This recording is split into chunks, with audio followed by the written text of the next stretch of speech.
ओम शांति। ओम शांति। आज की तारीख है 25 मई 2025। अव्यक्त महावाक्य, अव्यक्त बाप दादा, रिवाइज कोर्स की मुरली जिसकी ओरिजिनल डेट है 4 सितंबर 2005। मुरली का सार, शिक्षा के साथ क्षमा और रहम को अपना लो। शिक्षा के साथ क्षमा और रहम को अपना लो। दुआएं दो, दुआएं लो, तो आपका घर आश्रम बन जाएगा। शिक्षा के साथ क्षमा और रहम को अपना लो। दुआएं दो, दुआएं लो, तो आपका घर आश्रम बन जाएगा। शिक्षा के साथ क्षमा और रहम को अपना लो। दुआएं दो, दुआएं लो, तो आपका घर आश्रम बन जाएगा। आज बाप दादा सर्व बच्चों के मस्तक में प्योरिटी की रेखाएं देख रहे हैं, क्योंकि ब्राह्मण जीवन का फाउंडेशन ही है पवित्रता। पवित्रता की रेखाएं कौन सी हैं जानते हो? पवित्रता सर्व को प्रिय है।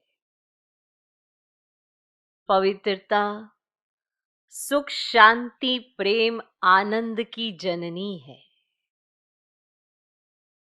पवित्रता सुख, शांति, प्रेम, आनंद की जननी है।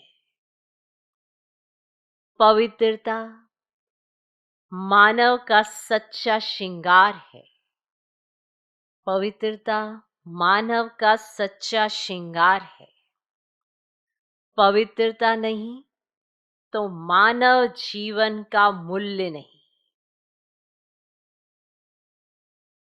जैसे देखते हो देवताएं पवित्र हैं, इसीलिए ही माननीय और पूजनीय है। पवित्रता नहीं तो मानव जीवन को आजकल देख रहे हो ना, क्या हालत है। बाप दादा ने आप सभी बच्चों को ब्राह्मण जन्म का वरदान यही दिया, पवित्र भव, योगी भव। कौन सा वरदान मिला? पवित्र भव, योगी भव। जिस आत्मा में पवित्रता है उसकी चाल, चलन, चेहरा चमकता है। जिस आत्मा में पवित्रता है उसकी चाल, चलन, चेहरा चमकता है। इसीलिए पवित्रता ही जीवन को श्रेष्ठ बनाने वाली है। वास्तव में आप सब बच्चों का आदि स्वरूप ही पवित्रता है। अनादि स्वरूप भी पवित्रता है। ऐसी पवित्र आत्माओं की विशेषताएं उनकी जीवन में सदा पवित्रता की पर्सनैलिटी दिखाई देती है। वास्तव में आप सब बच्चों का आदि स्वरूप ही पवित्रता है, अनादि स्वरूप भी पवित्रता है। ऐसी पवित्र आत्माओं की विशेषताएं उनकी जीवन में सदा पवित्रता की पर्सनैलिटी दिखाई देती है। पवित्रता की रियलिटी, पवित्रता की रॉयल्टी चेहरे और चाल में दिखाई देती है। ये रेखाएं जीवन का श्रृंगार है। रियलिटी है। रियलिटी क्या है? मैं अनादि आदि स्वरूप इस स्मृति से समर्थ बन जाता। क्लियर? अनादि आदि स्वरूप इस स्मृति से समर्थ बन जाता है, ये है रियलिटी। आपने अनादि आदि स्वरूप की स्मृति रखी और समर्थता आ गई, समर्थ बन गए। रॉयल्टी है। रॉयल्टी क्या है? स्वयं भी स्वमान में और हरेक को सम्मान देकर चलने वाला। देख लो, रियलिटी क्या है? मैं अनादि आदि स्वरूप इस स्मृति से समर्थ बन जाता है। रॉयल्टी है स्वयं भी स्वमान में और हरेक को सम्मान देकर चलने वाला। पर्सनैलिटी है। ये 3 पॉइंट बताए, रियलिटी, रॉयल्टी और पर्सनैलिटी। पर्सनैलिटी है सदा संतुष्टता और प्रसन्नता। ये पर्सनैलिटी है, सदा संतुष्टता और प्रसन्नता।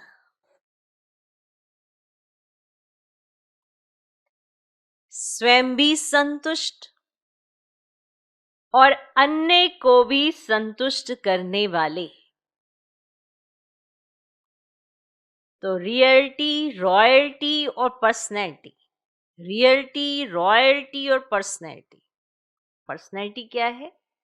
सदा संतुष्ट और प्रसन्नता। स्वयं भी संतुष्ट और अन्य को भी संतुष्ट करने वाले।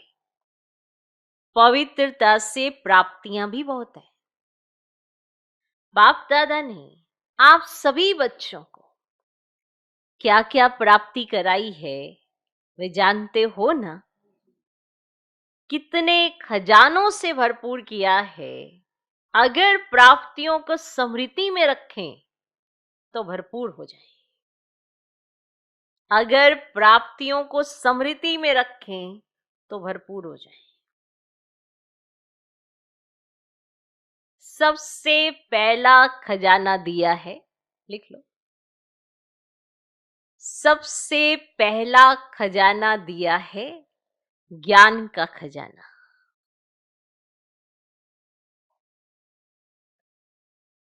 जिससे जीवन में रहते दुख अशांति से मुक्त हो जाते। सबसे पहला खजाना दिया है ज्ञान का खजाना, जिससे जीवन में रहते दुख अशांति से मुक्त हो जाते। व्यर्थ संकल्प, नेगेटिव संकल्प, विकल्प, विक्रम से मुक्त हो जाते हैं। अगर कोई भी व्यर्थ संकल्प व विकल्प आता भी है तो ज्ञान के बल से विजयी बन जाते हैं। क्लियर? तो सबसे पहला खजाना दिया ज्ञान का खजाना, जिससे जीवन में रहते दुख अशांति से मुक्त हो जाते। व्यर्थ संकल्प, नेगेटिव संकल्प, विकल्प, विक्रम से मुक्त हो जाते हैं। अगर कोई भी व्यर्थ संकल्प व विकल्प आता भी है तो ज्ञान के बल से विजयी बन जाते हैं। दूसरा खजाना है याद, योग। दूसरा खजाना है याद, योग, जिससे शक्तियों की प्राप्ति होती है और शक्तियों के आधार से सर्व समस्याओं को, सर्व विघ्नों को सहज पार कर लेते हैं। तो दूसरे खजाना है याद योग, जिससे शक्तियों की प्राप्ति होती है और शक्तियों के आधार से सर्व समस्याओं को, सर्व विघ्नों को सहज पार कर लेते हैं। तीसरा खजाना है धारणाओं का, जिससे सर्व गुणों की प्राप्ति होती है। तीसरा खजाना है धारणाओं का, जिससे सर्व गुणों की प्राप्ति होती है। और चौथा खजाना है सेवा का, जिससे सेवा करने से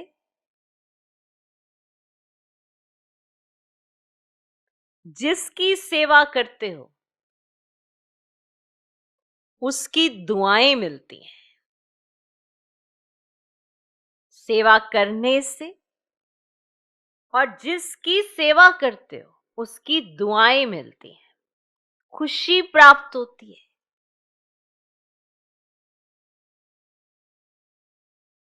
तो ज्ञान, याद, धारणाओं और सेवा, ये 4 सब्जेक्ट हैं, 4 खजाने हैं।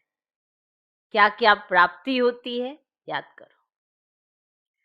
इतने खजाने बाप द्वारा सभी बच्चों को प्राप्त होते हैं।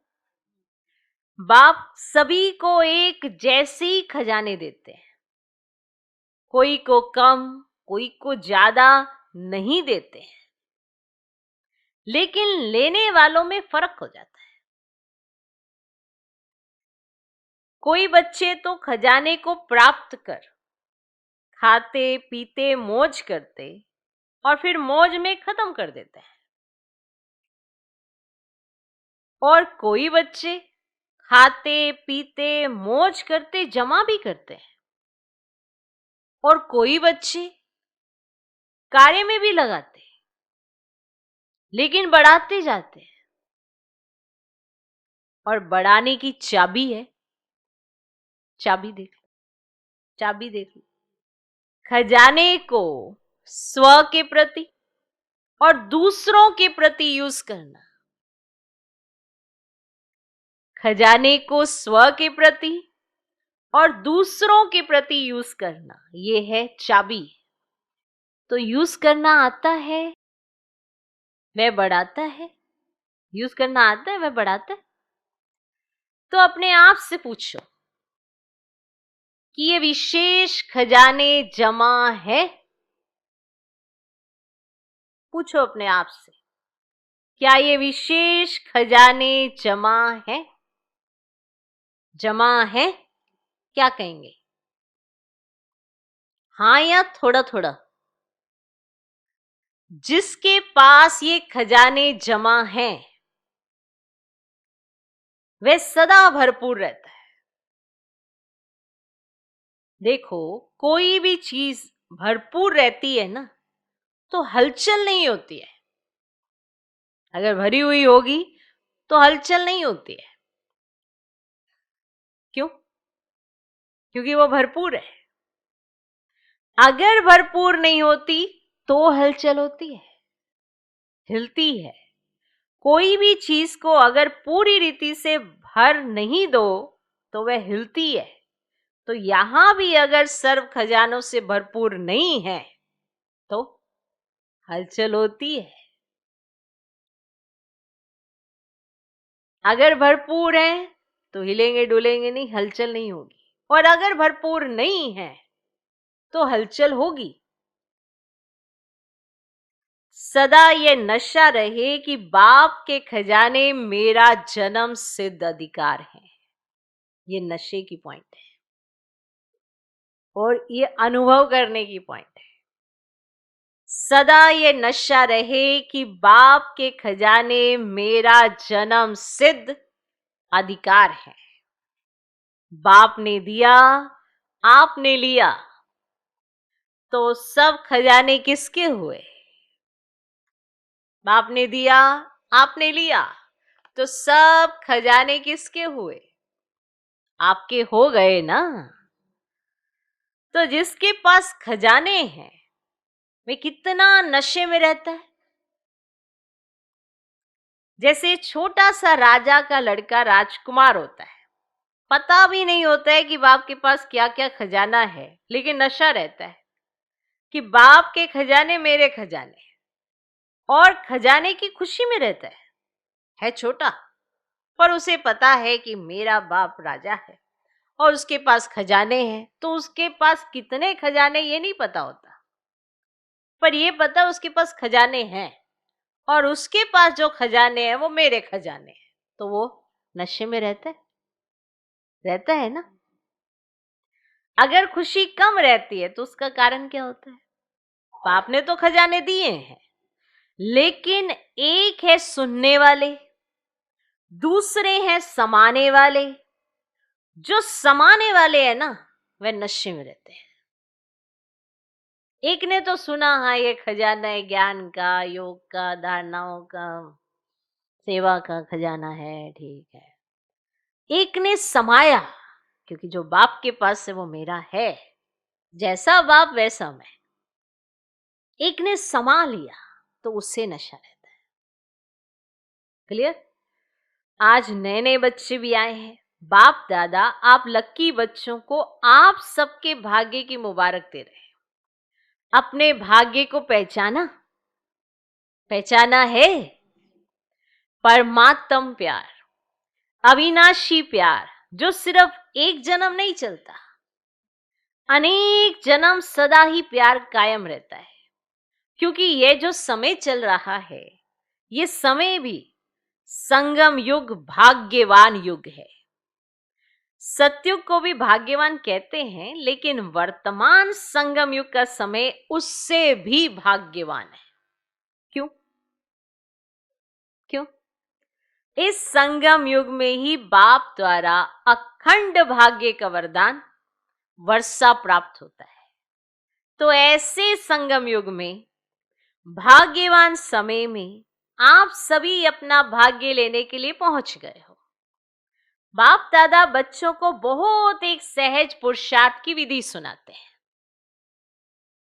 सहज चाहते हो ना? सहज पुरुषार्थ की विधि चाहते हो ना? मुश्किल तो नहीं चाहते हो ना?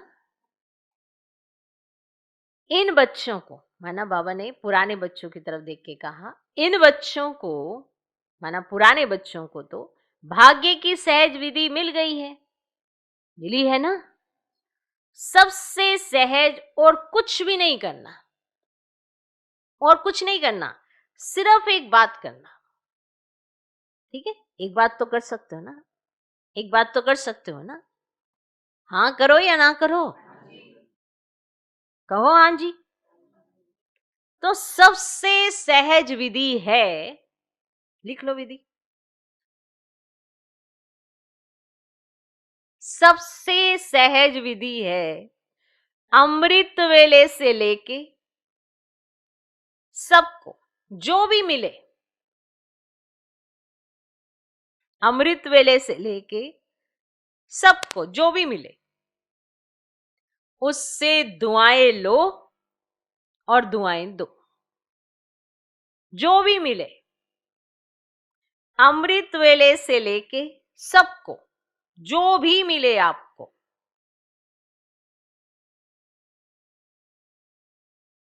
उससे दुआएं लो और दुआएं दो। चाहे क्रोधी भी आवे, चाहे आपके सामने क्रोधी भी आवे, लेकिन आप उसको भी दुआएं दो और दुआएं लो। क्योंकि दुआएं तीव्र पुरुषार्थ का बहुत सहज यंत्र है। जैसे साइंस में रॉकेट है ना, तो कितना जल्दी कार्य कर लेता है। ऐसे दुआएं देना और दुआएं लेना, ये भी एक बहुत सहज साधन है आगे बढ़ने का। अमृत वेले बाप से सहज याद से दुआएं लो, सहज याद से दुआएं लो, और सारा दिन दुआएं दो और दुआएं लो।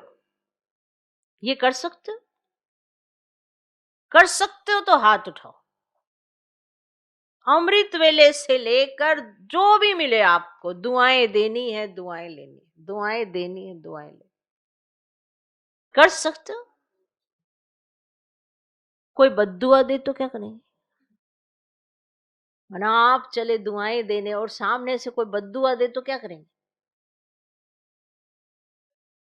आपको बार बार तंग करे तो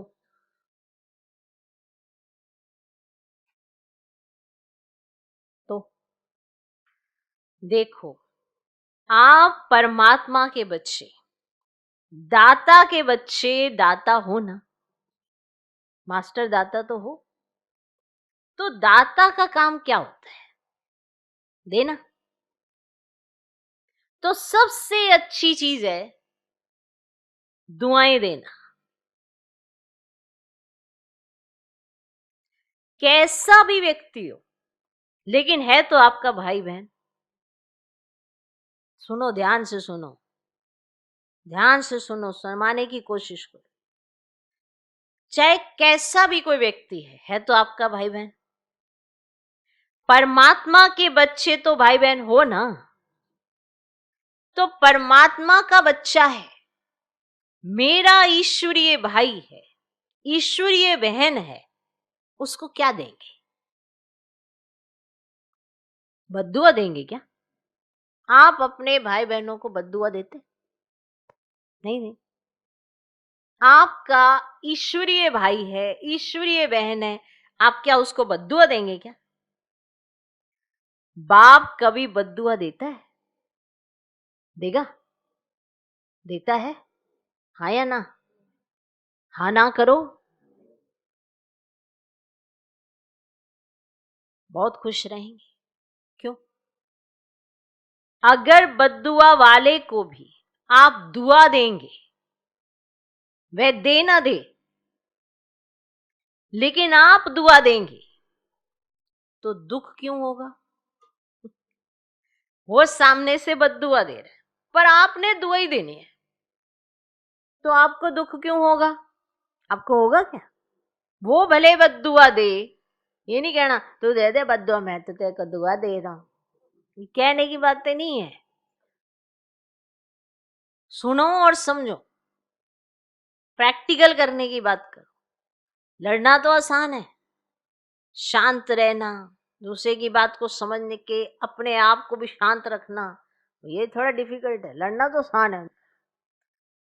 फिर आप बहुत खुश रहेंगे अगर आप दुआ देंगे। क्यों रहेंगे? क्योंकि अगर बद्दुआ वाले को भी आप दुआ देंगे, वह दे ना दे, लेकिन आप दुआ लेंगे, तो दुख क्यों होगा? बाप दादा आप आए हुए बच्चों को एक वरदान देता है। लिखो, वरदान लिख लो। वरदान याद रखेंगे ना तो सदा खुश रहेंगे। वरदान सुनाए? सुनेंगे? सुनेंगे? वरदान है, लिख लो। अगर आपको कोई दुख दे तो भी आप दुख नहीं लेना, लेना नहीं।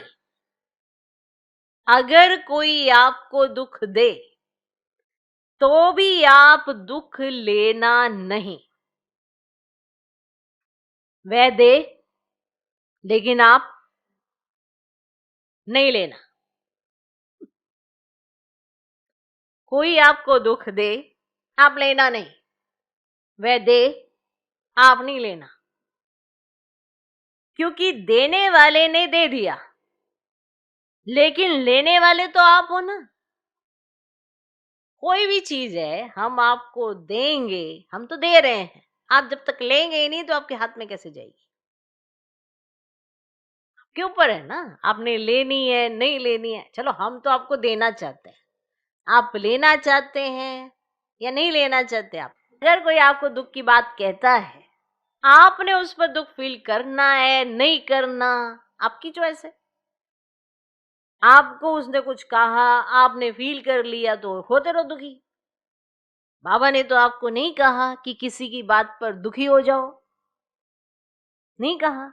आप उस बात को हवा में भी उड़ा सकते हो, उसी के पास रहेगी। वो कहो दुखी ही नहीं हो रहा, मैं तो इसको दुखी करने के लिए सब कुछ किया, पर आप नहीं हो रहे दुखी, तो फिर सुनाने की बात है। क्लियर? ये वरदान है। अगर आपको कोई दुख दे तो भी आप दुख लेना नहीं, वह दे लेकिन आप नहीं लेना, क्योंकि देने वाले ने दे दिया लेकिन लेने वाले तो आप हो ना। देने वाला लेने वाला नहीं है। अगर वह बुरी चीज देता है, दुख देता है, अशांति देता है, तो ये बुरी चीज है ना। आपको दुख पसंद है? आपको दुख पसंद है? पूछ लिया बाबा ने, आपको पसंद है दुख?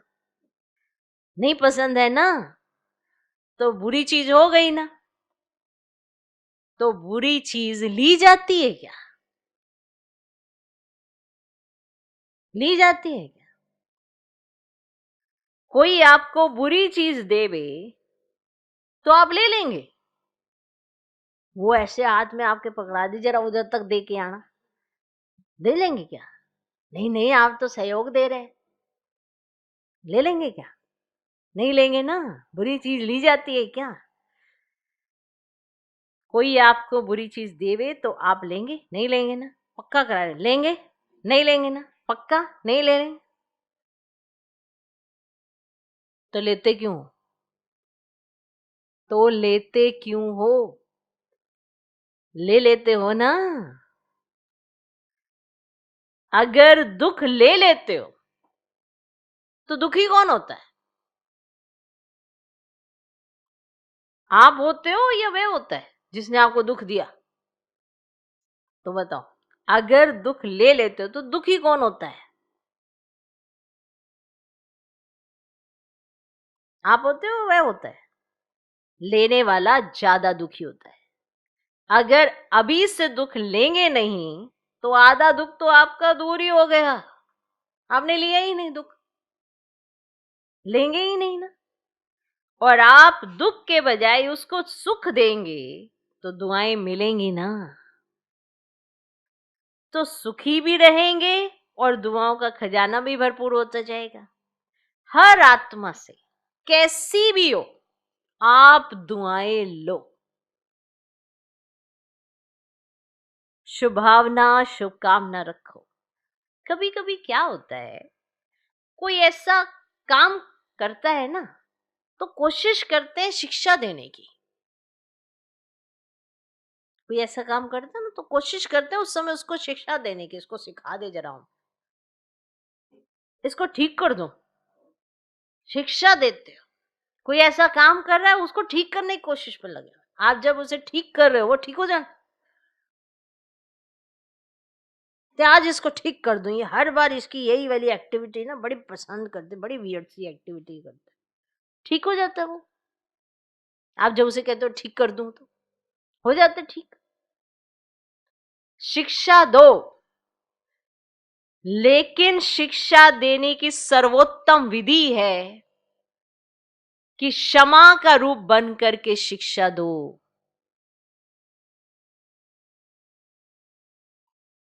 बताओ, शिक्षा दो, लेकिन शिक्षा देने की जो विधि है वो क्या है? क्षमा का रूप बन करके शिक्षा दो। सिर्फ शिक्षा नहीं दो, रहम क्षमा भी करो और शिक्षा भी दो।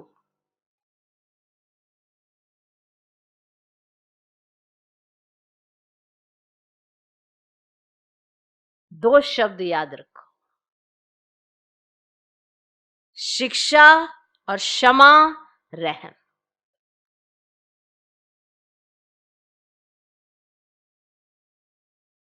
अगर रहम दिल बन करके उसको शिक्षा देंगे तो आपकी शिक्षा काम करेगी। अगर रहम दिल बन करके उसको, कई बार हम के शिक्षा देते हैं ना, उसकी गलती निकालने के लिए, उसको गलत सिद्ध करने के लिए शिक्षा देते हैं। हमारी भावना उसको ठीक करने की नहीं है, या उसको करेक्ट करके उसको उसकी एक्टिविटी को सही करने की नहीं है। शिक्षा देते हैं पर रहम भाव नहीं कि अरे भैया ये ऐसे चिंतन से अपना कितना नुकसान कर रहा है, ये नहीं है। बस ये गलत है, ये सिद्ध करना है कि वो गलत है। जब आप उसे गलत सिद्ध कर रहे हैं तो उसमें कहाँ रहम है, तो कहाँ क्षमा भाव है? अब माँ बाप अपने बच्चों को शिक्षा देते हैं? देते हैं? रहम होता है? रहम होता है ना, तो वो इनको शिक्षा देते हैं। लेकिन हम जब अपने भाई बहनों को शिक्षा देते हैं तो हमेशा यही क्यों होता है कि उनको गलत सिद्ध करना है, उनकी एक्टिविटी को ये बताना है कि आप रोंग हो, बस आप रोंग हो बस। और जब आप रोंग हो तो आप राइट हो, इसका मतलब। और उस समय आप एकदम अपने आप को ऐसा समझते हो कि हाँ, मैं राइट हूं, मैं ही सही हूं, और इसी एक्टिविटी में आप भी रोंग हो, वो भी रोंग है, कोई राइट नहीं है। क्योंकि आपके अंदर ना ही तो रहम भाव है, ना ही उस शिक्षा का मूल्य है कि आप शिक्षा दे क्यों रहे हो। अगर रहम दिल बन करके उसको शिक्षा देंगे तो आपकी शिक्षा काम करेगी। अगर रहम दिल बन करके नहीं देंगे तो शिक्षा एक कान से सुनेंगे, दूसरे कान से निकल जाएगी। शिक्षा धारण नहीं होगी। ऐसे है ना, अनुभव है। आप भी किसका शिक्षक तो नहीं बन जाते कि उसको बस शिक्षा देनी है, शिक्षा देनी है, शिक्षा देनी है। ये नहीं कि उसके ऊपर रहम भी रखना है कि वो क्या भूल कर रहा है, और रहम भाव से उसको शिक्षा देनी है कि आप देखो ये वाली एक्टिविटी चल के अपने कैसे संस्कारों को जन्म दे रहे हो। अगर आपके अंदर रहम भाव है तो वो शिक्षा काम करेगी। बहुत गहराई है इसमें। कई बार हम बस रॉन्ग ही सिद्ध करना चाहते, आप राइट नहीं है, I am right, you are wrong, तो शिक्षा कहाँ से। वैसे ये सब चीजें प्रैक्टिकल करने में आपको डिफिकल्ट लगेंगी। अगर हम इस प्रयास में ही नहीं है तो फिर बस हम तो उसी प्रयास में जैसे कलयुगी मनुष्य होते हैं। बस सामने वाला अगर कोई गलत दिखा, बस हम तो राइट ही हैं, मारो पत्थर।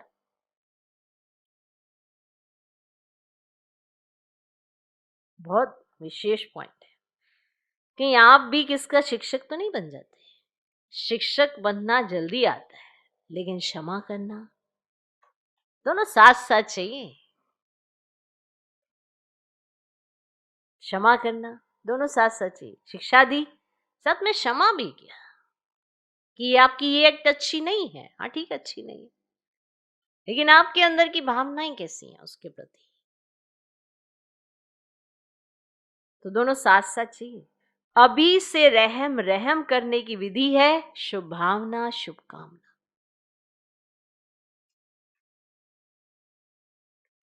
जैसे कहते हैं ना, सच्चा प्यार पत्थर को भी पानी कर देता है। कौन सा प्यार? सच्चा प्यार। सच्चा प्यार पत्थर को भी पानी कर देता है। ऐसे ही क्षमा स्वरूप से शिक्षा देने से आपका कार्य जो चाहते हो ना, ये नहीं करे, यह नहीं हो, वह प्रत्यक्ष दिखाई देगा। मगर आपका सच्चा प्यार है, माना ये सच्चा प्यार वो है जिसमें आपके अंदर ये भावना है, ये शुभ भावना, शुभ कामना है उसके प्रति कि ये नहीं करे, ये करे, ऐसा ना चले, ऐसा चले, तो वह प्रत्यक्ष दिखाई देगा। आपके रहम दिल बन शिक्षा देने का प्रभाव उसकी कठोर दिल भी परिवर्तन हो जाएगी। तो क्या वरदान मिला? ना दुख देना, ना दुख लेना। ना दुख देना, ना दुख लेना। पसंद है? पसंद है तो अभी लेना नहीं, गलती नहीं करना। जब बाप दुख नहीं देता तो फॉलो फादर तो करना है ना। कर रहे हैं। कभी कभी थोड़ा डांट देते हो, डांटना नहीं, रहम करो। रहम के साथ शिक्षा दो। बार बार किसको डांटने से ओरी आत्मा जो है ना, वह दुश्मन बन जाती है, घृणा आ जाती है। परमात्मा के बच्चे हो ना, तो जैसे बाप पतित को भी पावन बनाने वाला है, तो आप दुखी को सुख नहीं दे सकते हो। अभी जाकर ट्रायल करना, ट्रायल करेंगे ना, तो पहले चैरिटी बिगन्स एट होम। परिवार में अगर कोई दुख देवे तो भी दुख लेना नहीं, दुआएं देना, रहमदिल बनना पहले घर वालों को करो। बाहर वालों के साथ तो आप बड़े अच्छे से रह लेते हो, पहले घर वालों को करो। आपके घर का प्रभाव मोहल्ले में पड़ेगा, मोहल्ले का प्रभाव देश में पड़ेगा और देश का प्रभाव विश्व में पड़ेगा। सहज है ना? अपने परिवार में शुरू करो, क्योंकि देखो एक भी अगर क्रोध करता है तो घर का वातावरण क्या हो जाता है? घर लगता है युद्ध का मैदान लगता है। एक भी अगर क्रोध करता है तो वह घर घर लगता है या युद्ध का मैदान लगता है? उस समय अच्छा लगता है? नहीं लगता है ना। तो बाबा ने फिर मधुबन वाले भाइयों की तरफ, भाई बहनों की तरफ देखते हुए कहा, आप लोगों के लिए भी है ना, जो आज सब आज वीआईपीस के साथ मधुबन वाले समर्पित भाई बहने भी सामने बैठे हैं। तो बाबा ने कहा, अपने अपने साथियों से, अपने अपने कार्यकर्ताओं से ना दुख लेना ना दुख देना, दुआएं देना और दुआएं लेना।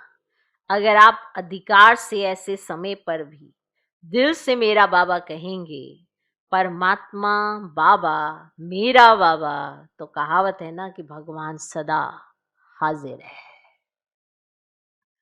अगर आपने दिल से अधिकार रूप में ऐसे समय पर मेरा बाबा कहा तो बाप हजूर हाजिर हो जाएगा। क्योंकि बाप किस लिए है? बच्चों के लिए तो है।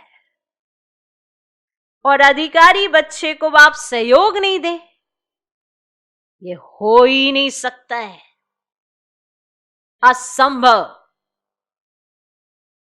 तो परिवर्तन करके जाना, जैसे आए वैसे नहीं जाना, परिवर्तन करके ही जाना।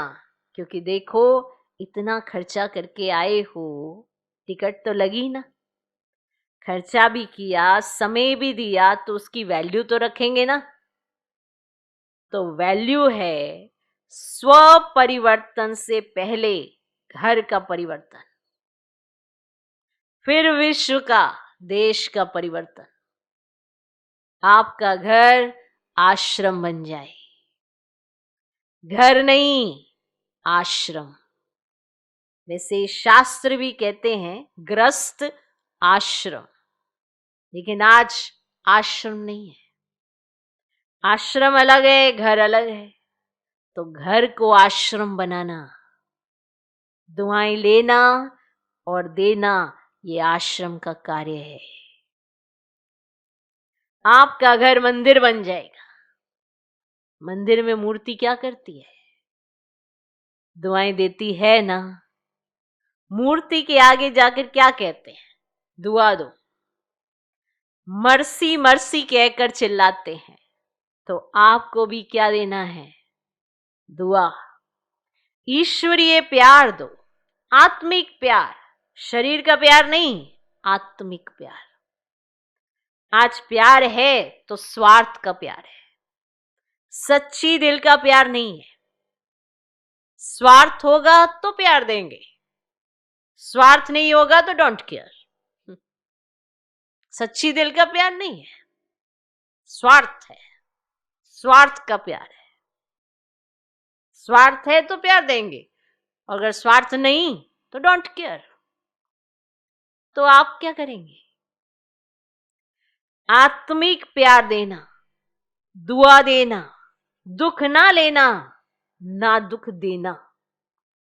देखो आपको चांस मिला है, बाप दादा को भी खुशी है, इतने जो भी सब आए हैं, है ना, कितने आए हैं कि भारत के करीब 250 वीआईपीज रिट्रीट में आए हुए हैं। तो बाबा ने कहा इतने घर तो आश्रम बनेंगे ना, 250 घर आश्रम तो बनेंगे ना, बनाएंगे ना। पक्का कि थोड़ा थोड़ा कच्चा? जो समझते हैं कुछ भी हो जाए, थोड़ा सहन तो करना पड़ेगा, समाने की शक्ति कार्य में लगानी पड़ेगी, लेकिन सहन शक्ति का फल बड़ा मीठा होता है। सहन करना पड़ता है लेकिन फल बड़ा मीठा होता है। तो जो पक्का वायदा करते हैं, घर घर को स्वर्ग बनाएंगे, मंदिर बनाएंगे, आश्रम बनाएंगे, वे हाथ उठाओ। देखा देखी में नहीं उठाना, क्योंकि बाप दादा हिसाब लेगा ना। फिर देखकर नहीं उठाना, सच्चा सच्चा मन का हाथ, मन से हाथ उठाओ।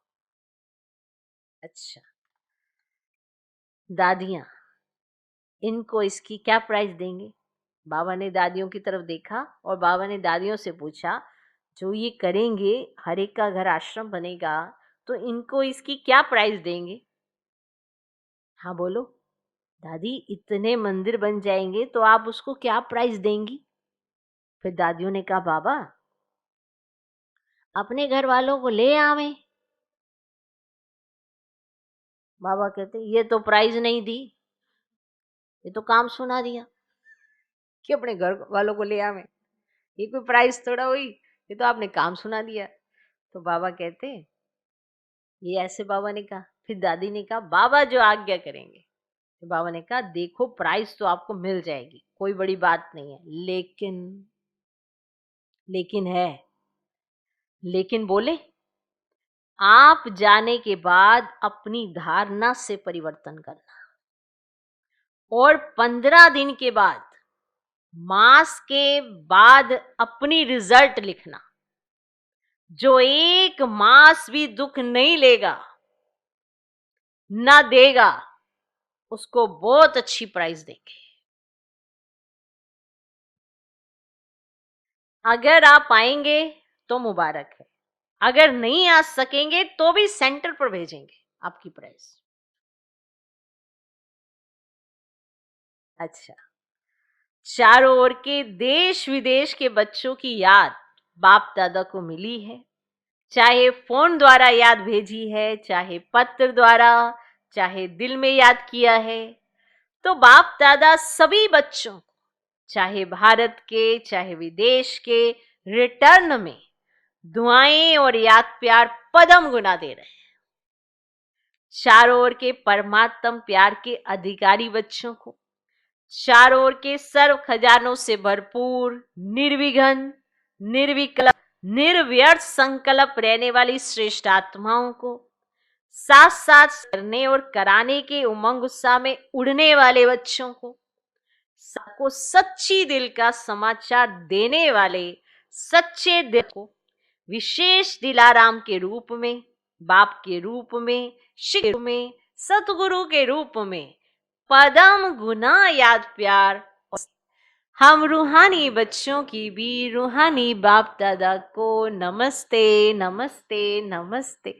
Good morning good morning good morning. आज का वरदान, भटकती हुई आत्माओं को यथार्थ मंजिल दिखाने वाले चैतन्य लाइट माइट हाउस भव। भटकती हुई आत्माओं को यथार्थ मंजिल दिखाने वाले चैतन्य लाइट माइट हाउस भव।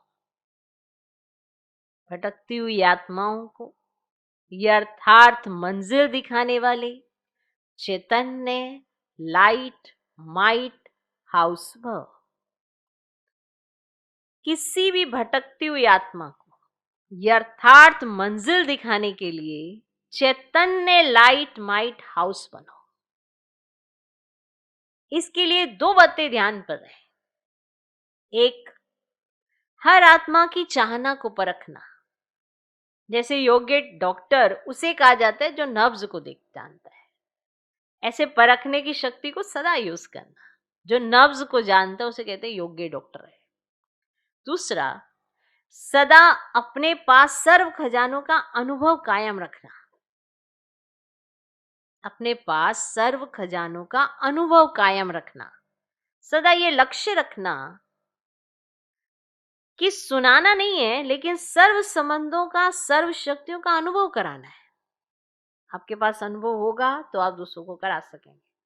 सर्व संबंधों का, सर्व शक्तियों का अनुभव कराना है आज का स्लोगन। दूसरों की करेक्शन करने के बजाय एक बाप से ठीक कनेक्शन रखो। दूसरों की करेक्शन करने के बजाय एक बाप से ठीक कनेक्शन रखो। कहीं दूसरों की करेक्शन करने के चक्कर में अपना ही कनेक्शन लूज है और फिर दूसरों की करेक्शन करते रहेंगे और फिर खुद गलत सिद्ध हो जाएंगे, क्योंकि बाप के साथ तो आपका कनेक्शन ही नहीं है। तो जैसा बाप वैसा बच्चा नहीं बनेगा, तो फिर कनेक्शन तो लूज हो गई। बस वो दूसरों में करेक्शन करे जा रहा है, इसको ये नहीं करना चाहिए, उसको वो करना चाहिए, उसको ये नहीं करना चाहिए, उसको वो करना चाहिए। फिर वो ये खुद भूल जाता है कि मुझे क्या करना चाहिए। तो दूसरों की करेक्शन करने के बजाय एक बाप से ठीक कनेक्शन रखो। अव्यक्त इशारे, रूहानी रॉयल्टी और प्योरिटी की पर्सनैलिटी धारण करो। अपना निजी स्वरूप व वरदानी स्वरूप सदा स्मृति में रहे, तो अपवित्रता और विस्मृति का नामो निशान समाप्त हो जाएगा। विस्मृति व अपवित्रता क्या होती है, अब इसकी अविद्या होनी चाहिए, क्योंकि यह संस्कार व स्वरूप आपका नहीं है, बल्कि आपके पूर्व जन्म का था।